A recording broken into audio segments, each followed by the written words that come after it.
Hello दोस्तों, कैसे हैं आप सब। आई होप आप बहुत अच्छे होंगे, अपनी पढ़ाई में व्यस्त होंगे। जैसा कि अपन पढ़ रहे हैं कक्षा 9th की बुक से 1857 की क्रांति, तो जिसमें अपने पहले पढ़ा था एरिनपुरार की क्रांति, नशीराबाद की क्रांति, नीमच की क्रांति। तो इसी सीरीज में अपन अब नेक्स्ट चलते हैं अपन मेवाड़ की क्रांति।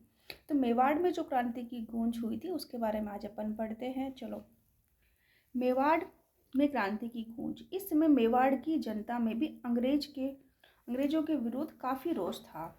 मेवाड़ के अधिकांश सामंत ब्रिटिश सत्ता के विरुद्ध थे। नशीराबाद में हुई क्रांति की सूचना उदयपुर पहुंच चुकी थी, अतः मेवाड़ की फौजें भी अंग्रेजों के विरुद्ध विद्रोह करने के लिए लगभग तैयार थी। किंतु मेवाड़ के महाराजा की सूझबूझ ने वहां तथा अंग्रेज कप्तान सावर्स के कठोर रुख ने स्थिति को बिगड़ने से संभाल लिया। इस समय महाराणा व कंपनी सरकार दोनों को ही मेवाड़ के सामंतों से भय था, अतः दोनों एक दूसरे के साथ सहयोग करने के लिए बाध्य थे। एजीजी के निर्देश में मेवाड़ के महाराणा स्वरूप सिंह 27 मई 1857 को अपने सभी सामंतों को पत्र भेजकर कहा कि वे ब्रिटिश सैनिक कार्रवाई में सहयोग करें तथा पॉलिटिकल एजेंट कप्तान सावर्स के निर्देशों का पालन करें। दूसरी ओर कप्तान सावर्स ने विद्रोही सामंतों को चेतावनी देते हुए कहा कि जो भी शांति भंग करने का प्रयत्न करेगा उसे कठोर दंड दिया जाएगा।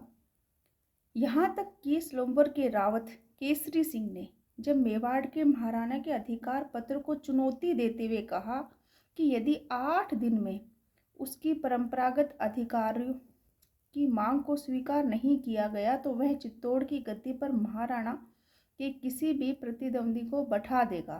अतः कप्तान सावर्स ने रावत केसरी सिंह को चेतावनी दी कि यदि उसने महाराणा के विरुद्ध किसी भी कार्रवाई में भाग लिया तो उसे उसकी जागीरी से पदस्थ कर राजपूताना से निष्कासित कर दिया जाएगा। कप्तान सावर्स की इस धमकी से रावत केसरी सिंह शांत हो। अब जैसा कि अपन ने पढ़ा था मेवाड़ की क्रांति का गूंज, तो मेवाड़ की क्रांति के गूंज में जैसे अपन ने पढ़ रहे हैं कि कौन सा सामंत था जिसको सावर्स ने धमकी दी थी, तो वो कौन थे? सलम्बूर के रावत केसरी सिंह थे। ठीक है, अब अपन नेक्स्ट देखते हैं कोटा में क्रांति। ठीक है, राजस्थान के राज्यों में हुई 1857 की क्रांति में कोटा का महत्वपूर्ण स्थान रहा है। कोटा में विद्रोह का मुख्य कारण था पॉलिटिकल एजेंट मेजर बटन ने कोटा के महाराव को यह सलाह दी कि कुछ अफसर वफादार नहीं हैं तथा उनका रवैया अंग्रेजी विरोधी है, अतः ऐसे अफसरों को बदजूत कर अंग्रेज अधिकारियों को सौंप दे जिससे उन्हें उचित दंड दिया जा सके। मेजर बटन ने जिन अफसरों को सौंपने की मांग की थी उनमें जयदयाल, रतनलाल और जियालाल आदि प्रमुख थे। मेजर बटन के द्वारा महाराव को जो सलाह दी गई थी वह किसी प्रकार महाराव की फौज तथा फौज के अधिकारियों पर प्रकट हो गई। फलस्वरूप फौज के सभी सिपाहियों क्रोध से पागल हो उठे। उन्होंने मेजर बटन से बदला लेने का निश्चय किया। तदनुसार 15 अक्टूबर 1857 को कोटा के सैनिकों ने क्रांति का बिगुल बजा दिया। कोटा के सैनिकों ने क्रांतिकारियों के साथ रेजिडेंसी को घेर लिया और उसमें आग लगा दी। क्रांतिकारियों मेजर बटन व उसके 2 पुत्रों की हत्या कर दी। क्रांतिकारियों ने शहर में जुलूस निकाला और महाराव के महल को घेर लिया। महाराव ने अपने महल में एक प्रकार से वो कैद हो गए। फिर क्रांतिकारियों ने महाराव को एक संधि पत्र पर हस्ताक्षर करने के लिए विवश किया जिसमें कितनी शर्तें थी, देखिए, जिसमें शर्तें कितनी थी? 9 शर्तें थी। इसमें से एक शर्त यह भी थी कि मेजर बटन तथा उसके पुत्रों की हत्या स्वयं महाराव के आदेश से की गई है।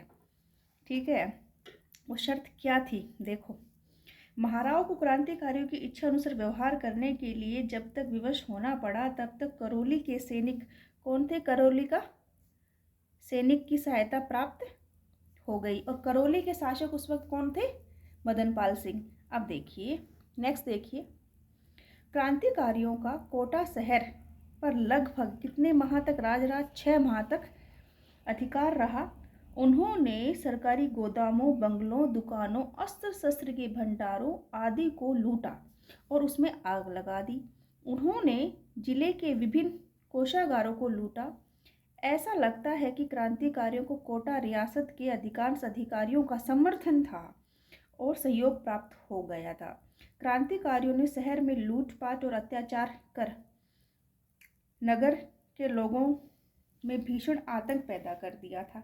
यह स्थिति तब तक बनी रही जब तक कि एजीजी रॉबर्ट्स नशीराबाद से 5,500 सैनिक लेकर 22 मार्च 1858 को चंबल के किनारे, किसके किनारे? चंबल के किनारे पहुंचा। उसने तोपों से क्रांतिकारियों पर धुआंधार गोले बरसाए, उन्हें कोटा से बाहर भागने पर विवश कर दिया। तब जाकर कोटा के अधिकारियों के नियंत्रण से मुक्त करवाया कोटा को। क्रांतिकारी नेता तथा विद्रोही सैनिकों को अमानुषिक दंड दिए गए। जयदयाल को गिरफ्तार करके तोप से उड़ा दिया गया। किसको उड़ाया था? जयदयाल को तोप से उड़ाया गया था।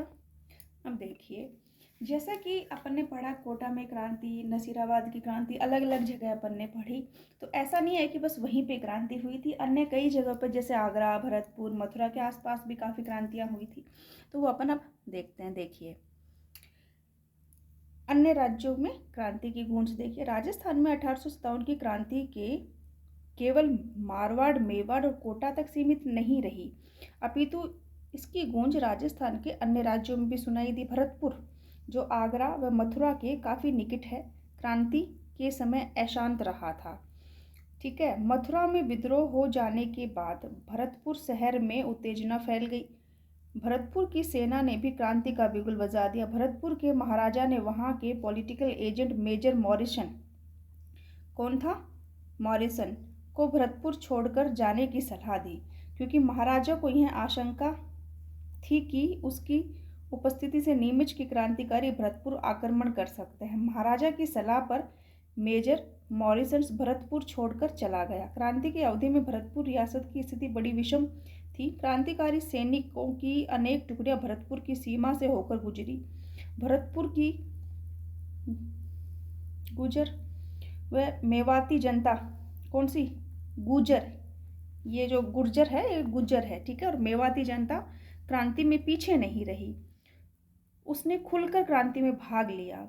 जब पड़ोसी आगरा जिले में अंग्रेजों की शक्ति का वहां से लाल किले की चारदीवारी तक सीमित हो गई, तो भरतपुर की जनता के मन में यह विश्वास भर गया कि अब भारत में ब्रिटिश सत्ता समाप्त होने जा रही है। अलवर में भी दिल्ली के कुछ क्रांतिकारी आ जाने के कारण क्रांतिकारी गतिविधि पनपने लगी। अलवर रियासत के गांवों में गुर्जरों ने अपने पड़ोसी राज्य भरतपुर की भांति ब्रिटिश विरोधी भावना का खुलकर प्रदर्शन किया। उन्होंने अपनी क्रांतिकारी गतिविधियों से शासकों को काफ़ी परेशान किया। अब देखिए नेक्स्ट, धौलपुर रियासत में गंभीर उपद्रव हुआ। ठीक है। अक्टूबर 1857 के आरंभ में ग्वालियर और इंदौर के क्रांतिकारियों की संयुक्त सेना धौलपुर में प्रविष्ट हुई। कहाँ कहाँ की आई थी? ग्वालियर और इंदौर की सेना आई थी। क्रांतिकारियों के प्रति सहानुभूति के कारण धौलपुर रियासत की सेना तथा अनेक अधिकारी राजा का साथ छोड़कर क्रांतिकारियों के साथ मिल गए, जिसमें धौलपुर की सत्ता खतरे में पड़ गई। क्रांतिकारियों ने धौलपुर में खूब लूट मार की। उन्होंने वहां के राजा को घेरकर जान से मारने की धमकी दी। विवश होकर राजा को क्रांतिकारियों की मांगे स्वीकार करनी पड़ी और धौलपुर में इन क्रांतिकारियों ने राव रामचंद्र और हीरालाल के नेतृत्व में राज्य की अधिकांश तोपों पर अधिकार कर लिया। उनकी सहायता से आगरा पर आक्रमण कर दिया। इस स्थिति में तब तक बनी रही जब तक दिसंबर में पटियाला के शासक के द्वारा भेजी गई सेना की सहायता से धौलपुर में व्यवस्था स्थापित नहीं हो गई। जयपुर के जयपुर में महाराजा को उसके एक पदाधिकारी राव शिव सिंह ने यह सलाह दी कि अंग्रेजों तथा मुगल बादशाह बहादुर शाह दोनों से मित्रतापूर्ण संबंध बनाए रखे। ठीक है, किंतु उनके प्राइवेट सेक्रेटरी शिवदान ने महाराजा पर अंग्रेजों का साथ देने के लिए जोर डाला। जयपुर के नवाब विलायत खां, मियां उस्मान खां और सादुल खां मुगल सम्राट से मिलकर ब्रिटिश सत्ता के विरुद्ध क्रांति का षड्यंत्र रच रहे थे। मुगल सम्राट के साथ किए गए इनके पत्र व्यवहार की जानकारी महाराजा को मालूम हो गई। अतः उन्होंने सादुल्ला खां को राज्य से निष्कासित कर दिया।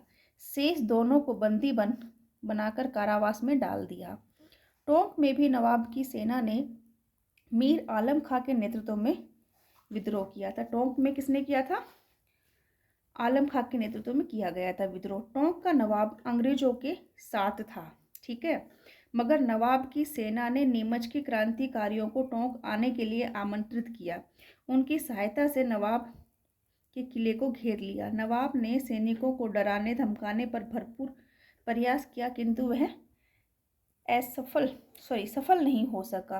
अब देखिए सलुम्बर और कोठारिया का योगदान।